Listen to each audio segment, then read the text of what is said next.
हमारे चैनल को सब्सक्राइब करें और बेल आइकन दबाएं।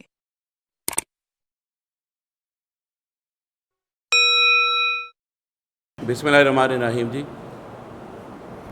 मैं एक तो आप सब भाइयों का शुक्रिया अदा करता हूँ कि आप लोग प्रेस क्लब हमारी बात सुनने के लिए आए, और मैं इंशाअल्लाह ताला उम्मीद भी करता हूँ कि मीडिया जैसे हक सच की आवाज़ बुलंद करता है उसी तरह करेगा। जो मेरे साथ नाइंसाफ़ी हुई है, गुंडागर्दी हुई है, उसको आप बताएंगे कि ये इस मुल्क में क्या हो रहा है। रिजवान दिलदार चौधरी मेरा नाम है। मैं पिछले तकरीबन 12 साल से सीए के साथ बिज़नेस कर रहा हूँ, और सीए को किराए की मद में मंथली मैं तकरीबन 16 लाख रुपए माहाना किराया पे कर रहा हूँ। मेरे उधर 3 आउटलेट हैं, और पिछले 12 साल से मैं उधर काम कर रहा हूँ। 6 अगस्त को ये जो मेरे साथ वाक़या हुआ है कि 6 अगस्त को 4 बजे के करीब कोई 20-25 लोगों की टीम आई है सिविल एविएशन की। उन्होंने आके उधर मेरी दुकान में से मेरे लड़कों को दुकान से बाहर निकाल दिया है, उनसे मोबाइल छीन लिए हैं, उनके कार्ड ले लिए हैं, और मेरी दुकान सारी का सामान निकालना शुरू कर दिया है। जैसे मुझे कॉल की, मुझे पता चला, मैंने कमर्शियल के जो हेड हैं कराची में बासत साहब, उनको कॉल की। मैं कहा सर ये बड़ी ज़्यादती हो रही है। उन्होंने कहा मैं चेक करता हूँ, कोई रिस्पांस नहीं। सेक्रेटरी सिविल एविएशन को मैंने व्हाट्सएप, मेरे पास रिकॉर्ड मौजूद है, मैंने उनको व्हाट्सएप पे मैसेज किया, उसका जवाब कोई ना आया। और इस चीज़ की जो शहादत मिलेगी, एयरपोर्ट के ऊपर जो सीसीटीवी कैमरे लगे हुए हैं वो भी बताएंगे। 5 घंटे सर उधर ऐसे हुआ कि जैसे हमने कोई इलीगल कब्ज़ा किया हुआ है, हम किसी ऐसी जगह पे बैठे हुए हैं जिसके ऊपर हम काबज़ हैं। 4 घंटे के अंदर हमारा सामान भी सर सारा उठा के ले गए, और उसके बाद हमारी दुकान को उधर से टोटली ख़त्म कर दिया। सफ़ा 80 से कहते हैं ना मिटा देना, ये हमारे साथ ज़्यादती हुई है। और मैं तकरीबन 20 से 25 लोग थे उस वक्त। मेरी दबंग जो हमारी वज़ीर सीएम पंजाब मरीम नवाज़ साहब हैं, जो कि हर बंदी के आवाज़ के ऊपर आवाज़ सुनती हैं और उसकी दरअसल करती हैं, मेरी उनसे भी रिक्वेस्ट है कि इसके ऊपर फौरी नोटिस लिया जाए, और मेरी जो नुकसान तो एक है, जो मेरी इज़्ज़त को ख़राब किया गया है, मेरे इमेज को ख़राब किया गया है, उसको देखा जाए। उसके अलावा मैं general chief of army staff general Asim Munir साहब से अपील करता हूँ, वज़ीर आज़म शहबाज शरीफ साहब से अपील करता हूँ, और वज़ीर दफ़ा ख्वाजा आसिफ साहब से अपील करता हूँ कि चौधरी नज़ीर अहमद खान जिसका नाम है, जो इस वक्त एयरपोर्ट मैनेजर है, उसने जो गुंडागर्दी की है, जो बदमाशी की है इंटरनेशनल एयरपोर्ट के ऊपर, ऐसे करना ये बहुत बड़ी ज़्यादती है। उसको सस्पेंड किया जाए, उसकी इंक्वायरी की जाए कि इतनी बड़ा स्टेप उसने क्यों लिया है। और मैं फिर ये भी रिक्वेस्ट करता हूँ कि चौधरी नज़ीर जो इतने साल से सीए के ऊपर बैठा हुआ है, उसके एसेट चेक किए जाएँ। उसके 12 से 13 पेट्रोल पंप के ऊपर उसकी शराकतदारी है, स्टोर हैं उसने बना लिए हैं, उसने सुजुकी की डीलरशिप ली है, किधर से ली है, उसके बच्चे ऑस्ट्रेलिया में हैं, वो खुद बच्चे उसके उधर भी उसका कारोबार है। 4-5 लाख सैलरी वाला बंदा इस तरह किस तरह एसेट बना सकता है। मैंने आज लीगल फोरम के ऊपर अपने कोर्ट में भी अपना मुकदमा दायर कर दिया है। मेरे लीगल नोटिस भी चले गए हैं। बकाया जो लीगल के वाले से बात है, मेरे वकील हैं इम्तियाज़ शाकर साहब, वो आपको इसके बारे में ब्रीफ करेंगे। जी अस्सलाम वालेकुम जी।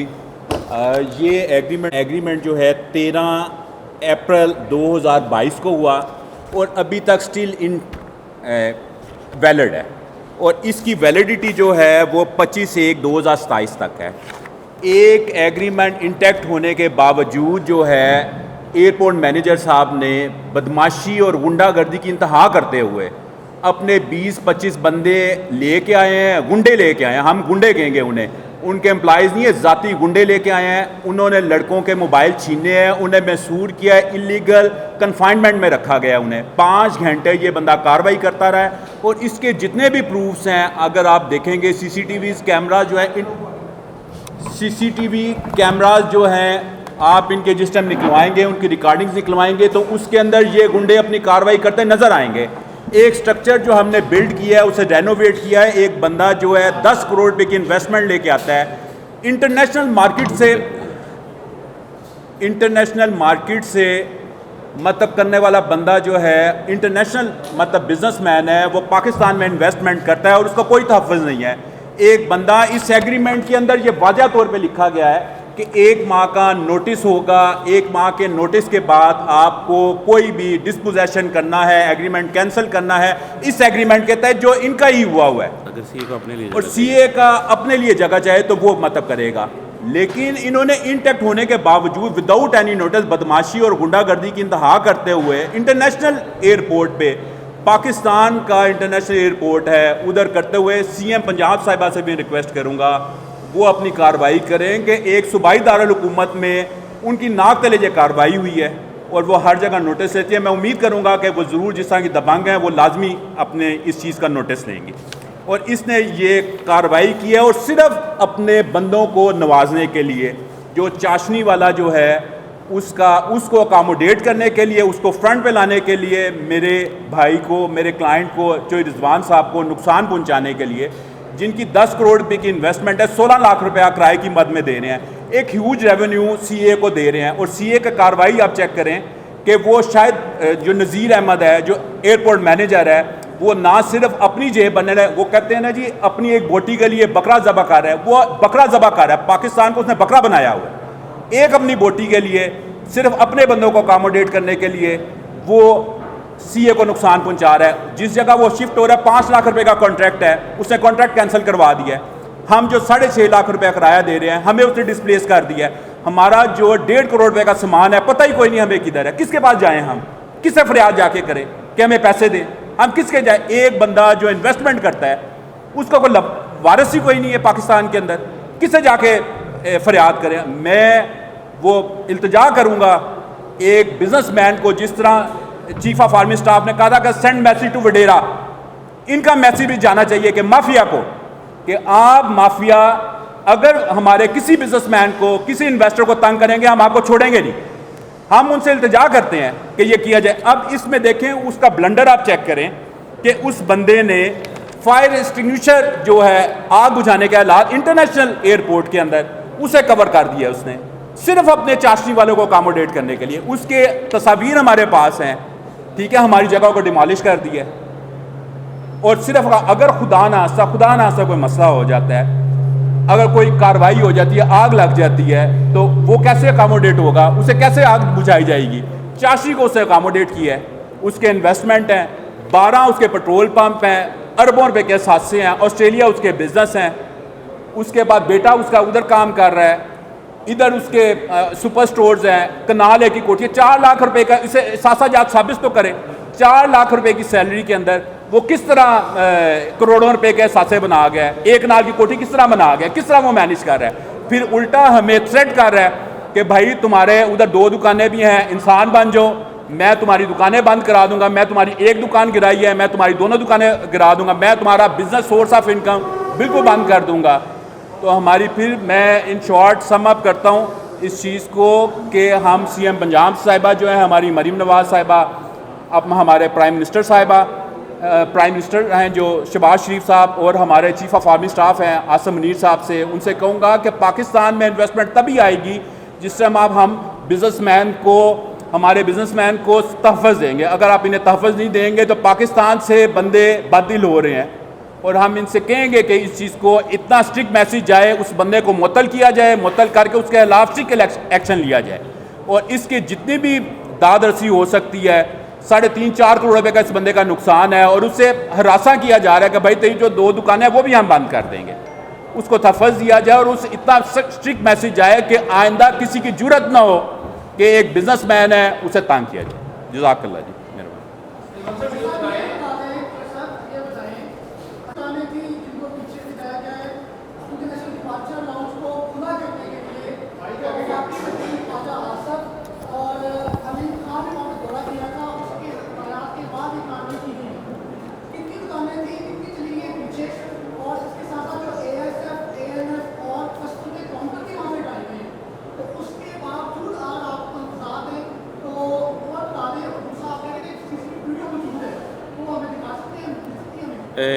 पहले तो मैं आपके पहले सवाल का जवाब दे दूं कि जो आपने बात की है बिल्कुल सही है कि सेक्रेटरी साहब का विज़िट हुआ, उसमें कैबिनेट का भी विज़िट हुआ, उसमें जो पहले एंट्रेंस के ऊपर हम आप इंटरनेशनल डिपार्चर के अंदर जाते हैं तो उधर सिक्योरिटी से इश्यू थे, उन्होंने कहा इसको बेहतर करिए, उसके कैबिन बनाए, बजाय इसके कि आप पैसेंजर को जो है ना कि उसके साथ तामन करें, आप उसको तंग करते हैं। एक कैबिन बनाए, एक ही जगह सर्चिंग हो, उसके बाद वो अंदर चला जाए। इशू ये हुआ जो आपका सवाल है कि जब हम इंटरनेशनल डिपार्चर के अंदर चले जाते हैं ना, तो जब आपकी आखिरी स्कैनिंग जहाँ पे होती है, उधर जाके जब वो सेक्रेटरी साहब ने देखा तो उन्होंने कहा कि इधर रश क्यों ज़्यादा है। ये मेरा पॉइंट आपने नोट करना है। उन्होंने कहा रश क्यों ज़्यादा है। उन्होंने कहा जी एएसएफ ने कहा कि इधर स्पेस कम है, अगर आप स्पेस दे दें तो सर ये हमारा 2 स्कैनर और लग जाएंगे तो रश ख़त्म हो जाएगा। सेक्रेटरी साहब ने कहा जी आप इनको स्पेस दे दें। अब स्पेस जो देनी थी वो लेफ़्ट और राइट पे देनी थी।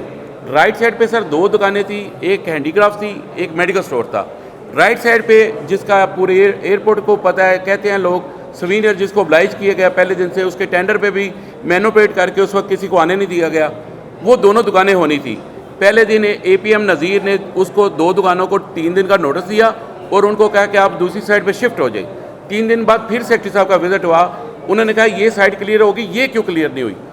उन्होंने कहा जी ये 2 दिन के अंदर क्लियर चाहिए। अब देखें इशू किधर आया। इशू ये आया कि जो मेरी स्पोर्ट्स एंड गुड शॉप है वो इसके बिल्कुल ऑपोजिट है। 30 फुट जैसे ये मैं बैठा हूँ और वो एंड पे आपके मैडम बैठे हुई हैं। मेरा उस एरिया के साथ कोई कंसर्न नहीं था, ना मैं रुकावट था। मैंने पहले स्टार्ट में भी ये कहा अगर सीए को जगह चाहिए अपने लिए तो मैं तो सर देने के लिए तैयार हूँ, मैं तो बात ही नहीं कर सकता। इशू ये आया कि फौरी जब इन्होंने शिफ्ट किया तो एपीएम ने क्या किया कि चाशनी को, मैं उसकी आपको तस्वीर दूंगा, मेरे पीछे चाशनी के काउंटर लगवा के फायर वाली जगह को कन्वर्ट करना शुरू कर दिया। उनको कहा काम शुरू किया। मुझे लाहौर बुलाया गया जुमे वाले दिन, कमर्शियल का मैनेजर है शुएब, उसने मुझे कॉल की, उसने कहा एपीएम बुला रहा है। मैं गया, एपीएम ने मुझे कहा जी कि आप इधर से उठ के दूसरी साइड पे एंड पे एक ब्रांडेड गिफ्ट शॉप है, उधर शिफ्ट हो जाओ। मैं कहा सर बात ये है कि मेरा कसूर क्या है। उसने कहा जी ये बस फैसला। मैं कहा सर सीए को अगर जगह चाहिए मैं देने के लिए तैयार हूँ, लेकिन आप चाशनी को अगर ऑब्लाइज करना चाहते हैं तो सर मैं ऐसे नहीं करूँगा। उसने कहा ये होगा। मेरी उसके साथ बहस हुई। उसने, मैं कहा मैं कोर्ट में जाऊँगा। उसने कहा जहाँ जाना जाओ। मैंने कहा मैं डीजी के पास जाऊँगा। उसने कहा जाओ। मैंने कहा मीडिया, ने कहा कर लो। ये बात करके मैं निकल आया। मुझे ये था कि मुल्क के अंदर कोई तो कानून है, कोई तो ज़वाबत हैं, कम अज़ कम किसी को आप किराएदार को, रेडी वाले को भी निकालते हैं ना सर, जो सरकार की सड़क के ऊपर खड़ा होता है उसको भी बल्दिया वाले कहते हैं कि ये 7 दिन के अंदर हल ही कर दो।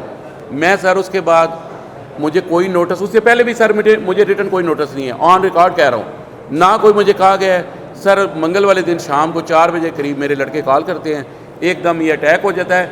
मेरा सामान देखें, 1.5 करोड़ का सामान किधर चला गया। मेरी दुकान सर, ये तो बदमाशी है ना कि दुकान 4 घंटे में उसने ना का मसला बनाया। मुझे कहता है तुम्हारी मैं दूसरी दुकानें भी ख़त्म करूँगा। इतनी बड़ी ज़्यादती कैसे हो सकती है। इसीलिए तो हमारे मुल्क में, मेरा भाई ओवरसीज़ है, पाकिस्तानी है, उसको मैं कहता हूँ पाकिस्तान आओ, वो कहता है क्या करने इधर आके। ये परसों से वाक़या है, वो मुझे कहता है आप लोग मुझे कहते हो पाकिस्तान आओ, ये पाकिस्तान है। मैं 12 साल से एयरपोर्ट पे, सर मेरी कंपनी अल रही, आप चेक करा लें। कोविड के दौर में लोगों ने किराए पे नहीं किए, रिबेट मिला। मेरी कंपनी ने कोविड में भी एक किराया पेंडिंग नहीं किया, मुझे बाद में उसका रिबेट मिला, लेकिन मैंने ड्यूज़ कभी नहीं, मैंने वायलेशन कभी नहीं की सर। 16 लाख रुपये मंथली किराया पे कर रहा हूँ सर। तो मेरी तो ये रिक्वेस्ट है कि ये जो करप्ट बंदा इधर बैठा हुआ है इसकी इंक्वायरी होनी चाहिए, इसके एसेट देखें। ये लोग तो माफिया खा रहे हैं, बिजनेस कम्युनिटी क्यों परेशान है, क्यों इधर से भाग रहे हैं। हम टैक्स पेयर हैं, मैं सालाना 20-22 लाख रुपए टैक्स पे करता हूँ।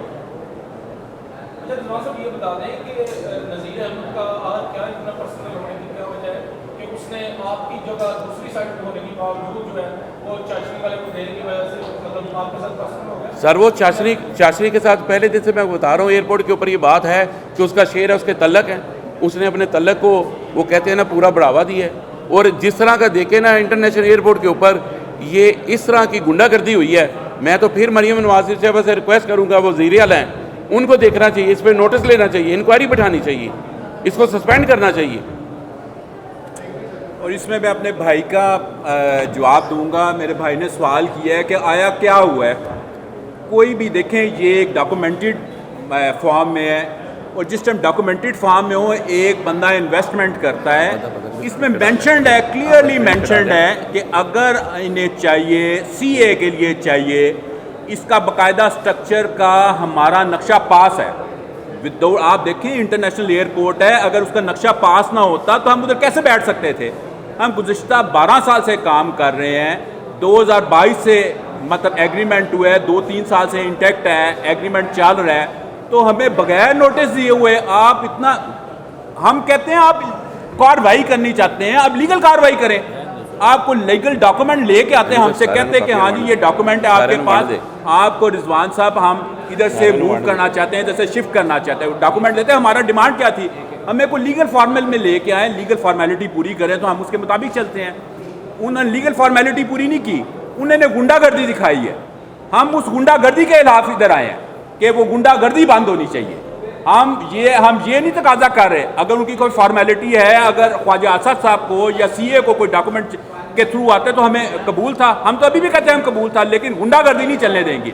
इंसाफ कानून पाकिस्तान जितना उनका है उतना ही हमारा है। हम वो कौम है जो पाकिस्तान जिंदाबाद का नारा लगाते हैं और हमें पाकिस्तान जिंदाबाद का नारा लगाते रहना है। और इस चीज़ का तहफ़्फ़ुज़ हमारी अवाम को सीएम ने, पीएम ने और चीफ ऑफ आर्मी स्टाफ ने देना है।